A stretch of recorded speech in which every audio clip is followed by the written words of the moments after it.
একটা মধ্যবিত্ত পরিবারের খরচা চালানোর জন্য আমাকে কিছু করতে হবে। হ্যালো এভরিওয়ান, আমি ঝুমা। আমি একজন হাউসওয়াইফ। হাজব্যান্ডের ইনকামের সাথে সাথে আমারও কিছু ইনকাম করা জরুরি। সেটা ভেবে যখন কিছু করতে গেলাম তখনই জানতে পারলাম এমন একটা প্ল্যাটফর্মের কথা, সেটা হলো জ্ঞানের মান। এখানে শুধু স্কিল শেখানো হচ্ছে এটাই না, তোমাকে শেখানো হবে তুমি কিভাবে এখান থেকে ইনকাম করতে পারবে, সেটা আবার হাতে ধরে শেখানো হবে।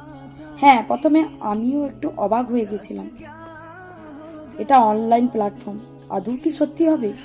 যখন আমি জানতে পারলাম, জয়েন হই, তখনই আমি বুঝতে পারি যে না, এখান থেকে কিছু আর্নিং করা যাবে। মানছি অনলাইনে অনেক প্ল্যাটফর্ম আছে যেগুলো ফেক হয়, কিন্তু সব প্ল্যাটফর্ম ফেক হয় না। সেই রকম এই প্ল্যাটফর্ম, যদি নিজের জন্য অ্যাকশান নিতে চাইছো বা বিষয়টাকে বিস্তারিতভাবে জানতে চাইছো, রিলটা ইনবক্স করো, আমি তোমাদেরকে বলে দেব। আর আমাকে ফলো করতে কিন্তু ভুলে যেও না। টাটা, সবাই ভালো থেকো, সুস্থ থেকো।